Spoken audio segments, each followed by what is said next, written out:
মেয়েটির নাম পারভিনা, পিতা আল্লাহর আকন্দ কবিরা, মাতা নাম হবে বয়স 16 বছর, গ্রাম পাকুড়িয়া, রাজপুর রাজাপুর, থানা কালাই, জেলা ঢাকা। আমরা তাদেরকে এই হত্যাকাণ্ডের জন্য অভিযুক্ত করতেছি আর কি। তারা হচ্ছেন স্বামী, মেয়েটির স্বামী, পিতা মেয়েটির স্বামী নাই, শ্বশুর রওশন, শাশুড়ি নাসরি, ননদ মুন্না। এখন আমি আমাদের পরিচয়টা একটু দিয়ে নিই। যে মেয়েটা ভুল হয়েছে, আমরা সেই গ্রামের তরুণ সমাজের পক্ষ থেকে আমাদের আজকের সাংবাদিক সম্মেলনের আয়োজন করা হয়েছে। তো আমরা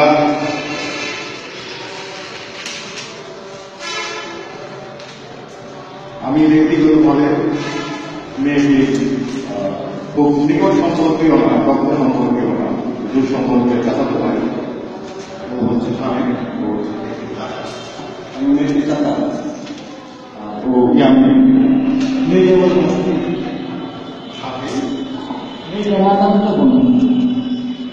সুজন। আমি এখন আমাদের যে সংবাদ সম্মেলনে আমাদের যে বক্তব্য সেটি করে আমাদের প্ল্যান এবং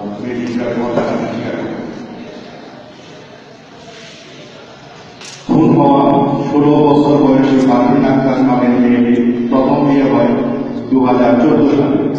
তার বড় ভাই নাজিমের সৌদি প্রবাসী বন্ধু। প্রথম স্বামীর বাড়ি টাঙ্গাইল জেলার কালীবাড়ি থানাবাড়িতে। তার বড় ভাইয়ের বন্ধু তাদের বাড়িতে বেড়াতে এসে তাকে থেকে পছন্দ করে পরবর্তীতে বিয়ের প্রস্তাব। প্রথম স্বামীর পছন্দেই তাদের বিয়ে হয়। তার প্রথম পক্ষের শ্বশুর শাশুড়ি বিয়েতে গড়রাজি ছিল, কারণ মেয়েটি ছিল ঠান্ডা পাতলা এবং মেয়েটির গায়ের রং ছিল কালো। মেয়েটির প্রথম স্বামী বিয়ের পরবর্তী 3 মাস দেশে অবস্থান করার পর আবার সৌদি আরবে চলে যায়। আর সাথে সাথে মেয়েটির বয়সের হয় শারীরিক এবং মানসিক নির্যাতন। সময়ের সাথে সাথে বেড়ে চলে এই নির্যাতনের মাত্রা। বিয়ের 1 বছর পর মেয়েটি নির্যাতন শরীরে না পেরে তার বাবা মা ও বড় ভাইয়ের সাথে কথা বলে ডিভোর্স দিয়ে চলে আসে। তারপরে 1 বছর মেয়েটি তার বাবার বাড়িতে কাটিয়ে দেয়। এরপর তার সহোদর পুত্র ঘটকালীতে মেয়েটির ফুফার বন্ধুর ছেলের সাথে আবার বিয়ে হয় 2006 সালের প্রথম দিকে, 2016 সালের প্রথম দিকে 2 বছর। এর আগেও মেয়েটি বিয়ে হয়েছিল একটা জানা হল যৌতুকের টাকার লোভে ছেলে পক্ষ বিয়েতে রাজি হয়। বিয়েতে মেয়ে পক্ষকে নগদ 1 লাখ টাকা ও 50,000 টাকার স্বর্ণ যৌতুক হিসেবে দেওয়া হয়। মেয়েটির স্বামী রাজমিস্ত্রির কাজ করে জীবিকা নির্বাহ করে। ছেলেটির বয়স 24 বছর। মেয়েটির দ্বিতীয় বিয়ের ধুমধাম করে সম্পন্ন হয়। এই দ্বিতীয় বিয়ের 2-3 মাস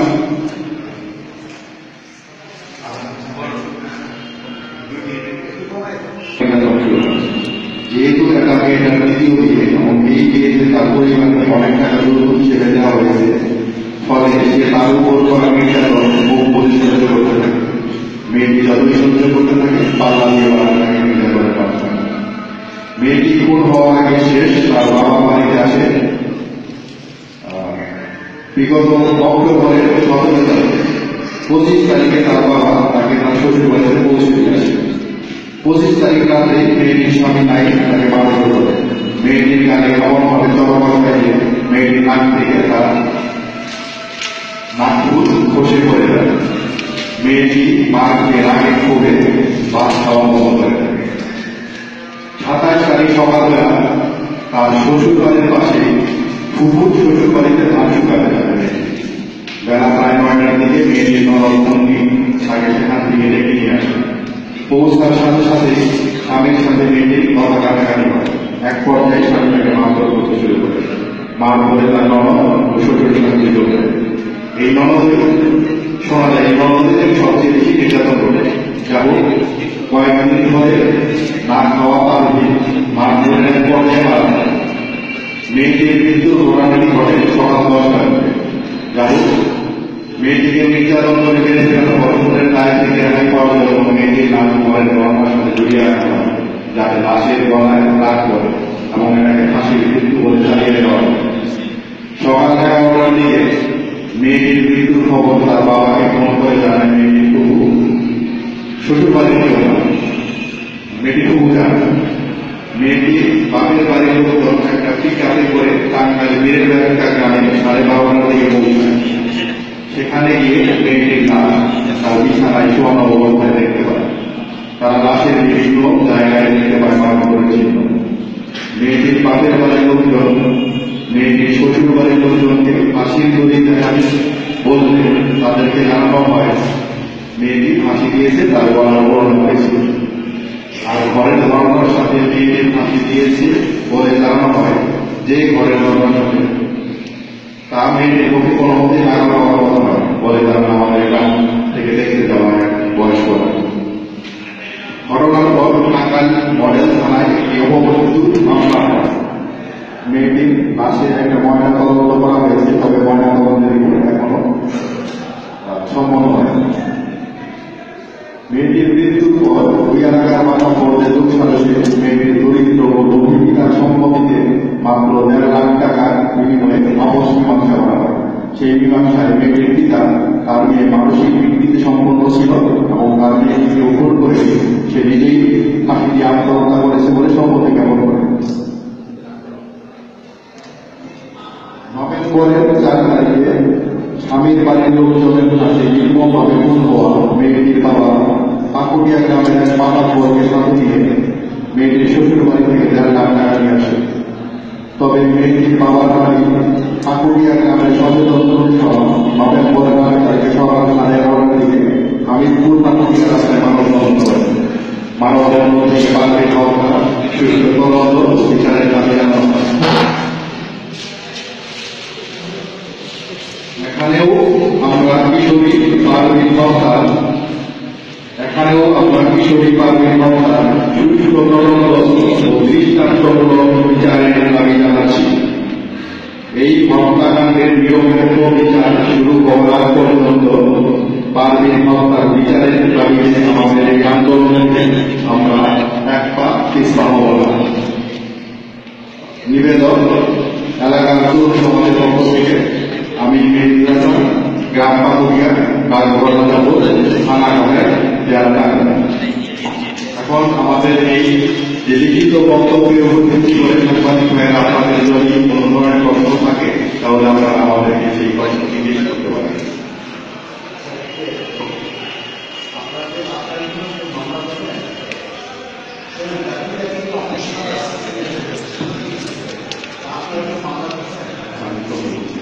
তো আমরা এর আগে একবার মহিলা সংস্থায় কথা বলছি টাঙ্গাইল, তো ওরা তখন আশ্বাস দিচ্ছে যে মানে কেউ বাদী না হলেও ময়নাতদন্ত রিপোর্ট আসার সাথে সাথে ওনারা একটা মামলা দায়ের করে। সেই ময়নাতদন্ত রিপোর্ট যে রিপোর্ট আসবে না কেন ফাঁসির হত্যাকাণ্ড আসলেও সেই খুনের পরোক্ষভাবে দাবিতে বিচারের দাবিতে মামলা করবে। যদি খুন হয় তাহলে সেই খুনের বিচারের দাবিতে মামলা করবে।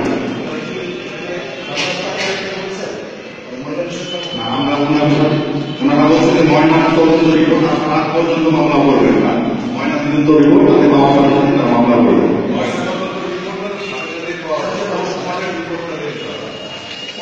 ওইটা সুরত থাকবে খুব সম্পূর্ণ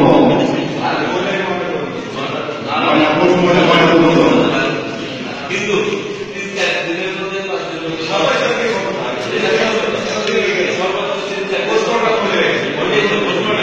পোস্টমর্টম হচ্ছে কিন্তু পোস্টমর্টম রিপোর্ট আছে না আপনার যদি এটা না করেন মামলা না করেন তাহলে কিন্তু আলোচনা সমাধান দিচ্ছে সেটা নিয়ে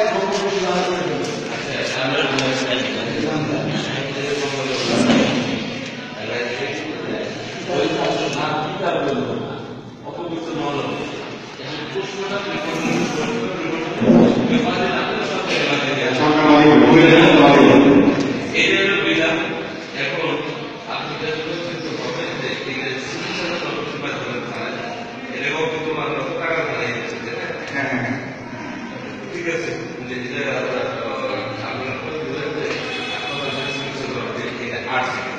অনেক সময় এই ওখানে আমরা কালকেও ফোন করছি তো ওনারা বলছে যে আমরা এখনো জানি না ব্যাপারটা ওই ওয়ান স্টপ ক্রাইসিস যেটা আছে তো ওনাদের ওই মহিলা সম্পর্কে ওখানে আমাদের অনেক ছিল আর কি বা ওই বই আমার কথা বলতে পারি না তো কয়েকদিন আগে একটা সম্পত্তি বলছে এই করতে কারো কাছে টাকা হবে সরকারি জন্য নয় আদালতে টাকা হবে তো আমরা মানুষের যোগাযোগ রেখেছি আর কি তো রিপোর্ট ওনারা আমাদেরকে দেওয়া হয় তো আমরা সেটা মহিলার ক্ষমতা বা এই লিগাল এডের সাথে আমরা কথা বলছি এখানে যেটা আছে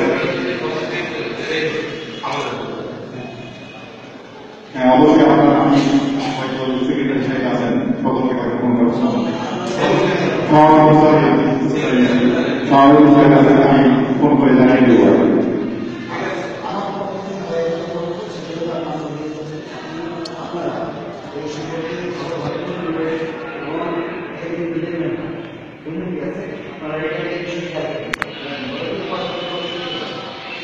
সেটা আমরা ওই সম্পর্কে গেছিলাম ওই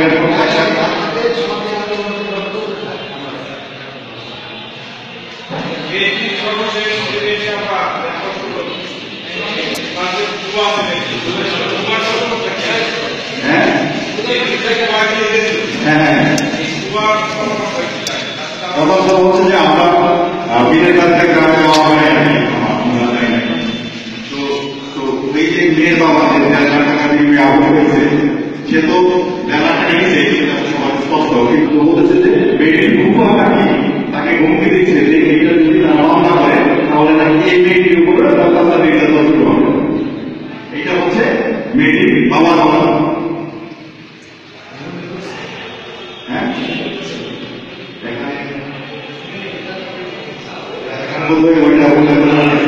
সেটা বাবা মেয়ের বাবার বক্তব্য মূল বক্তব্য হচ্ছে 1,000 টাকা দিয়ে আমি এবার করবে